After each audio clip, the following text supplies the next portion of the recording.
everyone, welcome back. Remember in the last chapter, Balak, the king of Moab, was worried because the huge family of Israelites was camped nearby. He hired a man named Balaam, who could speak for God, to come and tell God to make the Israelites weak so Balak could defeat them. But God had told Balaam, "Do not curse the people, for they are blessed." Now, in Numbers 23 we see King Balak finally got Balaam to his land. Balak was so sure Balaam could do what he wanted. Balaam told the king, "I can only say what the Lord puts in my mouth, to try and make the Israelites weak."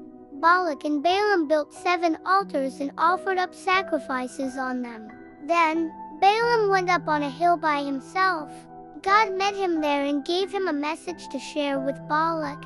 Balaam came back down and Balak asked, "What did the Lord say?" Balaam gave his message, but it wasn't what Balak wanted. Balaam said that Israel was a special nation, kept apart by God, and that God had not seen any trouble in them. Balaam even said, "How can I make weak whom God has not made weak?" He meant that since God had blessed the people, no person could take that blessing away. Balak was so frustrated.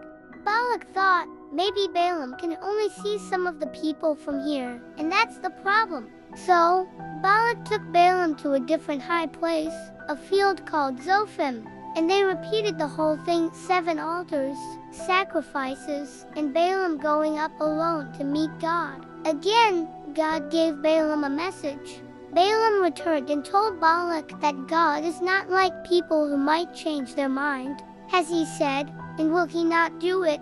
Balaam announced that God had promised good things to Israel, and because God doesn't change his promises, Balaam could only announce what God had planned, which was good. Balaam said he saw that God's plan for them was to bring them a mighty king, who would lift them up and protect them like a powerful wild ox.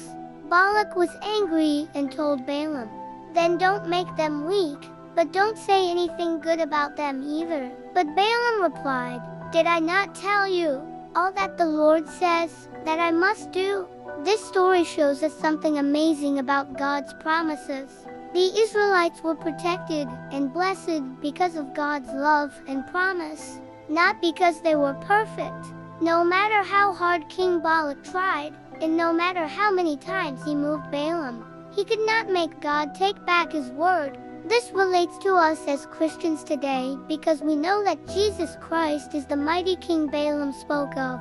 When we trust in Jesus, God makes us his own special people, just like he did with Israel. God has promised us that he will always love us, take care of us, and give us a wonderful future with him. Because God cannot lie and doesn't change his mind, his promises to us are certain and forever. We can be confident that nothing and no one can ever take away the blessing God has given us through Jesus. Make sure to subscribe to the channel and join us next time for more adventures through the book of Numbers. God bless.